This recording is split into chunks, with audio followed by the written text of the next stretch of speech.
Hello,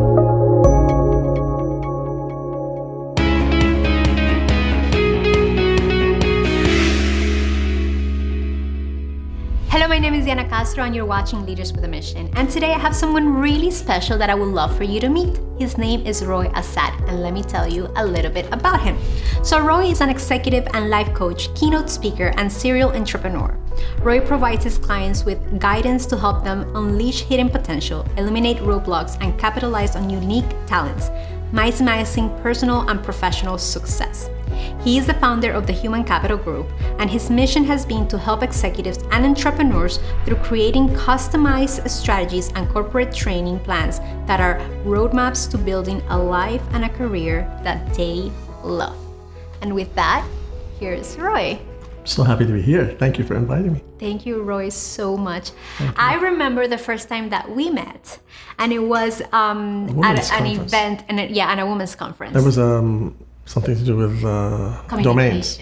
Domain conference. No. Like what I remember is it was about communication. Or maybe it was, yeah, okay. And that was like the first time I got to meet you, and it was really refreshing because when we were doing the video for the other person, you kind of like you step on, and I was like, wow, yeah, this is someone who I want to learn more about. And time progressed and we got to work together, so that was pretty nice. And now I want you to tell me, what is human capital about? Like, what is your business about? Well, human capital is really a collective of coaches who do different things, not necessarily always the same. So they specialize in not-for-profit, or they specialize in marketing, or they specialize in small business or big business. And we work together in a collective called the Human Capital Group. And I remember when we were doing a one-to-one that we met in Burro somewhere in downtown Miami. And something that really struck me about you is that you are one of the only, I don't want to say only, but you are one of the few leaders who I can say that is a mentor that has been there and done that. That's something that captivated me about you. And because I have like this really weird thing where a lot of people that are being coaches have never done what they're teaching. And for me, that's something that I kind of like, I resist. And the impression that I got from working with you is that you've actually been a serial entrepreneur. You've owned businesses, you've failed at them, right. You have succeeded at them, you have been a hands-on success strategist. Can you share to me like a little bit about the kind of businesses you've owned and kind of like your background? Because you have pretty cool stuff in your resume. Thank you, yeah. Yeah, it is hard to, a lot of coaches sometimes have, what they do is coach from knowledge, which means they've gained it through reading. And there's nothing wrong with that. That's okay, you can read and learn and then go teach. But the way I've been raised is that we really have built a lot of businesses. I've failed, as you mentioned, I failed at least 2, but I've succeeded at about 4 or 5. And I'm constantly adding another business. I always delve into something that I had no business in being in. But I've learned a ton about people, about what makes a business work, what makes a business fail, what things to watch for, what to avoid, all of these things. And that really comes across because in reality, you're not writing a book, you actually are the book, if that makes sense. And I know it's, what you're saying is true. It is okay to teach from like a book perspective, but what, for me, at least for my personal way of viewing the world, it is completely different to understand the pain points of someone, to really empathize and like be able to say, hey, I've been there. Let me tell you how I was able to get out of it. Right. Because there's a different kind of authority in, being able to say, hey, yeah, authority and credibility. Yes. That experience is important. And for me personally, it's something where I was like, I kind of like what he's about. Because I do have a problem with a lot of people that are like, oh, you have to be successful and you have to do this. And then you're like, okay, what have you done? And for me, like my way of looking at the world is like, I want to see you make a point. You make a great point. If they're telling you, go out and get it, well, they've never gone out and got it. Yeah. And so how are you telling me to do that if you've never done that yourself? So it's all from the book knowledge. That's very challenging for entrepreneurs because entrepreneurs really are pretty sharp. They're sharp people. They didn't get there because they're a failure. They're really a dreamer, a visionary, and a doer. Mm-hmm. And they want to see that the other person has credibility and has experience And that makes a big difference. What is your personal definition of leadership? So I think the most unique definition that I believe describes leadership is that a leader is a dealer in hope. How is that? Because in reality, humans without hope, they do not have the power or the will to go on. And a leader is capable of taking someone who is maybe suffering from lack of hope or struggling with whatever they're struggling with, and they get them to believe in themselves and to believe in the cause that they're about and to believe in the mission that they're about to achieve and the outcome that they want, and they keep them going. That's what a dealer does. So it's an inspiration, excitement, enthusiasm, and been there, done that type of a leader. That's what a great leader does. That is beautiful. I love that definition. And not easy. No. Not an easy thing to do. Because the leader also sometimes has to be fed. Yes. And somewhat has to be led, maybe even sometimes, right? Yes. Yeah. So tell me, what has inspired you? Like, what was the one thing that propelled you to wanting to become a leader? Why? Why did you choose this road? Well, I wouldn't ever give myself a title of a leader. Now, that doesn't mean I'm not leading, and it doesn't mean there are no followers either. But I truly believe that every entrepreneur and a business owner must have a leadership quality in order to actually function as a business owner. Mm-hmm. And many of us, even if we're leading a team of 3, they have to be led. They have to be inspired. So there are a lot of little things that a leader must possess in order to, and they don't have to possess all of them, but there are certain qualities that every leader should have or consider honing in so that they could become very effective at leading. What would you say are those are? Well, for example, a leader must be the type of person who can create certainty and not leave the followers guessing. Mm-hmm. So for example, if I'm leading you to the promised land, and I'm keeping you guessing as to when are we going to get there, how are we going to get there, well, that's not great leadership. Great leadership is providing certainty to things and not leaving people with uncertainty. Uncertainty is a painful place. Mm-hmm. The other thing I would say is authenticity. Most leaders, if they're really good, they're very authentic. They're not pulling the wool over your eyes. They're not misleading. Going back to the same right? thing, yeah. So it's all really about authenticity. The other thing is enthusiasm. So a leader who's enthusiastic, it gets everybody else excited. But if they're dull and having a bad day every day, it's not going to work. People stop following somebody like that. So enthusiasm is very contagious, and a leader must have enthusiasm. There's a lot of other things, obviously, I can name, but the concept behind it is, and somebody once said, does someone have to have a follower in order to be a leader? It's a great question. Yeah. No, you don't. Yeah. You could be a leader without followers. Eventually people will follow. Yeah.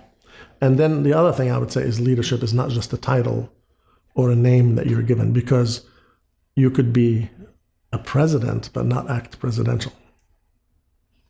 Does that make sense? Yes, I think we're talking about someone. So leadership is about a state of being. It's not just a title that people are given. I love that. Yeah.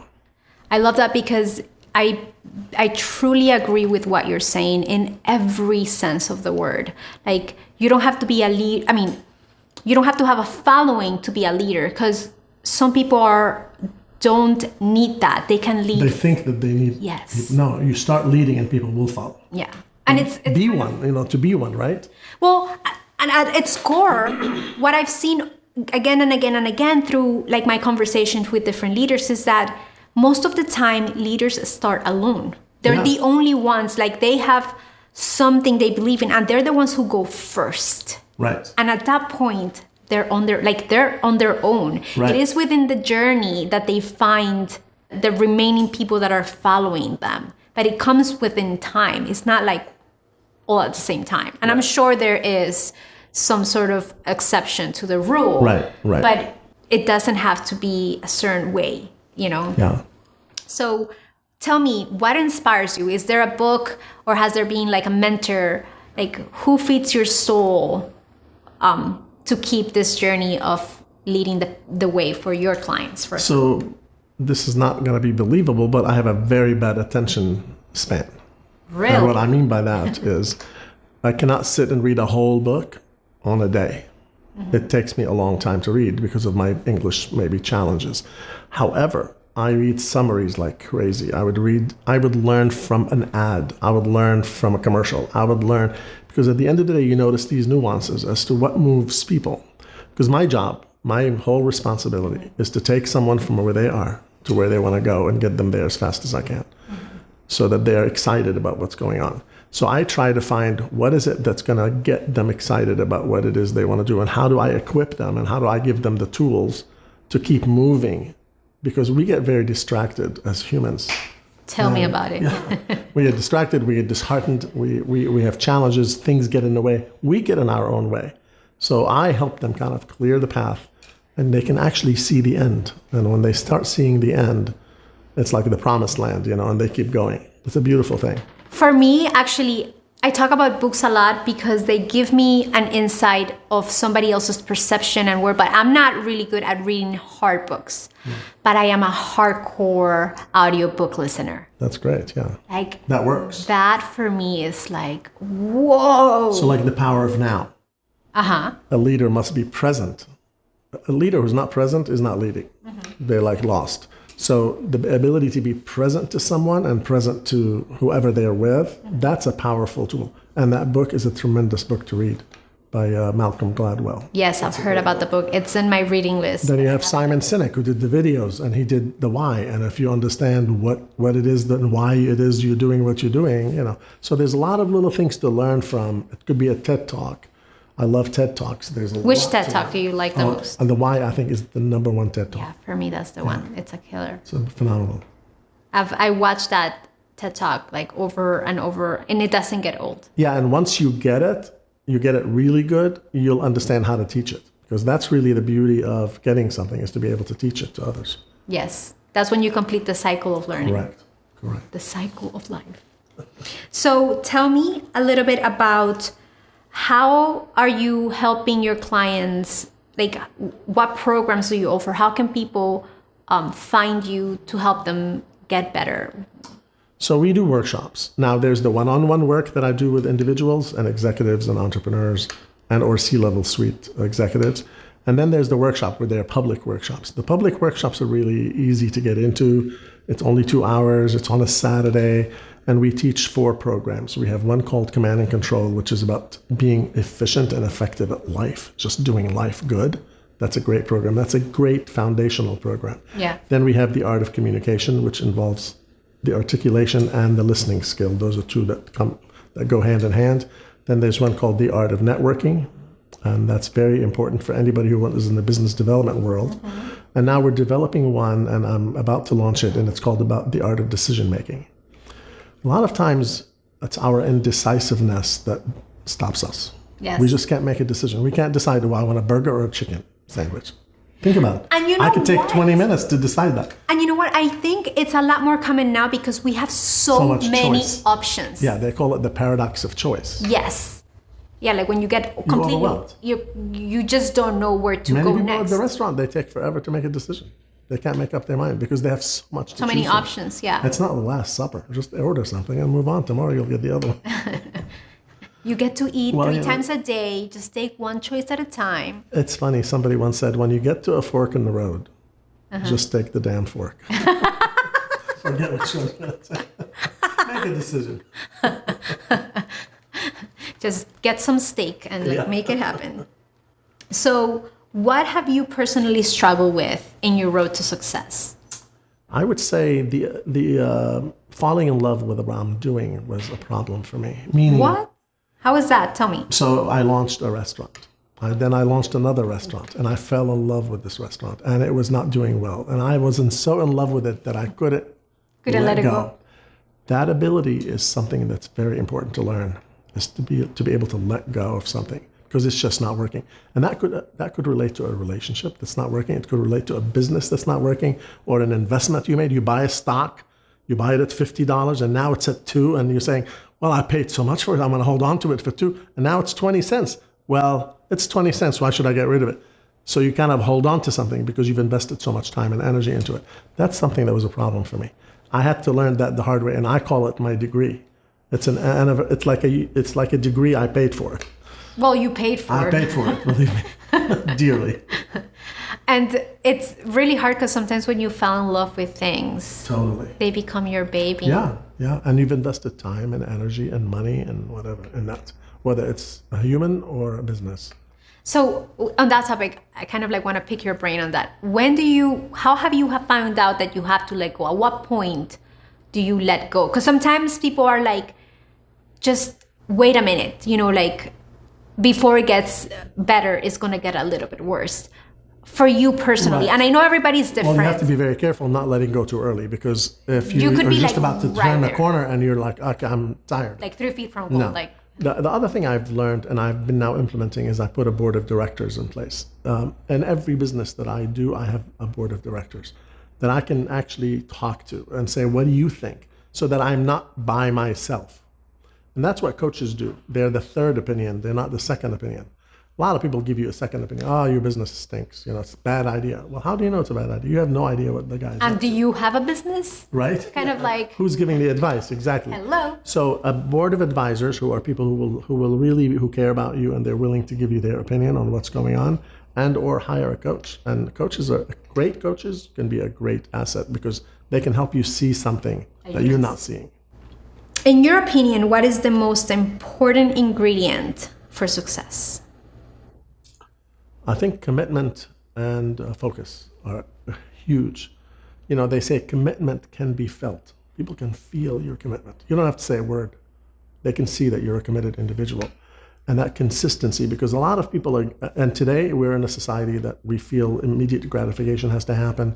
Technology is distracting us. It's not necessarily helping us focus. You can either use it as a tool or you could use it as a distraction. So we're ADD now, we are doing emails, and then before you know it, I'm doing this. No, it's the focus, the ability to do one-on-one, it's taking one thing at a time and getting it done and then moving on. And the process of doing that all day long. So I said, if you want to have a great life, have a great day. And then just tomorrow have another great day and another great day. And you have a good life. But most people... It's like drip by drip. Totally. Yeah, so that ability to be focused and committed is the secret to every entrepreneur. And of course, making decisions while they're at it. You're not just frozen in time. Well, I took the Control and Command course, and I think you're taking that out of the book of Control and Command, because it's kind of like, just take it one day at a time, one thing at a time. And that's, for me, that's kind of like consistency and being present. Yeah. I'm going to tell you a very short story about General MacArthur. So General MacArthur was leading a group of soldiers. And towards the end of the night, they get to a place where they want to cross, and then it's a river. And so the whole thing stops because tanks and whatever. And so they all pitched tents and they went to sleep. And the next day, they all were asking him, so do you think we can cross this river? He says, we sure can, because I walked across it and the water is only this deep. So the idea is we, as leaders and entrepreneurs, we have to lead the way. We've got to go first. We have to be leading by example. We're not just telling others what to do. We're actually doing it. And here's the other thing, which I think it's a key for entrepreneurs, is like surrounding yourself with the right people. It's kind of more of like, you can do anything, but you cannot do everything. And in my example, my husband is someone who I have to thank, because without him, it's just, and you're in that camera. Rodrigo, without yes. you, I couldn't do anything. So thank you so much for being my partner. Because What a plug. Yeah, like it's just beautiful, because it's not easy, like keeping a dream and a business alive. You need somebody to hold you and sustain, like you're fighting the fight, but there's times when your hands go down and you just need somebody who can lift you. And I couldn't do it without you, dude. Thank you. So Well, they call that, you've heard of the bus theory. They say in order to make sure that you have the right passengers on the bus, and that they're all going into the right place, meaning the same destination, direction, yeah. and the right people on the right seats. So not the wrong person in the driver's seat. That's right. So there's a lot of little theories that as an entrepreneur you can learn from, Something I also kind of figure out with you, you always have like this, in Spanish it's called moralejas. Moralejas. Like, it's kind of like you always talk with stories. Probably because I've learned those stories. Yeah, and it's beautiful because people learn like that. Yeah. Information is just information. It doesn't, like, if you were to teach me history, but like in 1975, this and facts, you probably ask me next week and I will not remember a thing. But if you tell me a story about Napoleon Hill and the time, and I'm like, what? Stories have this way of like they do make a difference, staying with you. Yeah. So, and you teach like that. You're a storyteller when you teach. Thank you for that too. Sure. So I want to ask you, what kind of impact do you want to leave in the world? That's a tough question. I think what I love is the ability to turn on someone's light bulb, inspire them to reach bigger things, or help them see something they didn't see in themselves. There was a person who, I can't remember who said this. He says, I don't see people for who they are. I see people for who they can be. So we see our potential person that we're working with in what we believe they have the potential of doing, not what they are doing today. So if I'm able to change lives in this way, one-on-one or even in groups, then that is a great fulfillment to me. And I think that's probably one of my greatest missions. Oh my God, that was beautiful. Thank you. I always tell people that, and this is for me kind of like, it's become like the thing that I say, that when people are talking, I can see images in my mind works with images. Like that's how my brain kind of communicates with me. Yeah.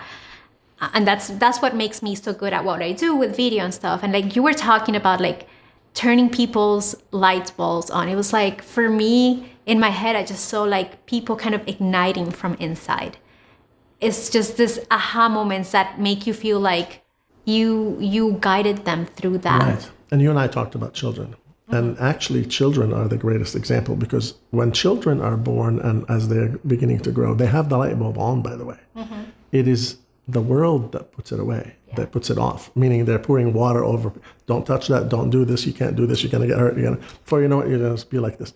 When in fact, what we're trying to do is trying to get people back to their childhood years and say, how enthusiastic were you then? What happened? What happened along the way that you lost yourself? That drive and that enthusiasm and that openness. And that's because they told you don't talk to strangers. And all of a sudden now you don't want to talk to anybody. So there's so many things that happen to us as humans, and we have to undo all of that in order to free that soul, to have them reach for I love what you're saying. I'm in a constant pursuit of not losing the little girl inside of me. That's right. I love silliness and and being spontaneous and dancing like nobody's watching. And that's true. If you would see me in my house, I would be like jamming it, and then my husband's like, "Are you okay?" I'm like, "Yeah, I'm just like talking to myself." It's like, good for you. But it's that's who I am. I am like this way, and I want to be loved as I am. And, if you don't like me, then don't hang around with me. But it is when you own that true self of who you are that you kind of become unstoppable. Yeah, it's valuable. Yeah. Thank you so much, Roy. Thank you so much from the bottom of my heart for coming over, because you're coming all the way from West Palm Beach. And I know it's a long drive. It's nice and slow over there. Not like here. Yeah, here is a little hectic. Beautiful. So I want you to tell us where we can find you. Where can people find? Well, obviously you can Google Roy Assad and find me, but the website is www.hcgnow.com, which stands for Human Capital Group. Thank you so much, Roy, for coming here. My pleasure. If you felt inspired by Roy, I invite you to visit him. And if you're a leader, or if you would like to position your brand as a leader in the industry, please visit us at forproductions.com, where if you subscribe, you'll find amazing information how to use video to grow your business. Thank you so much. Till next time.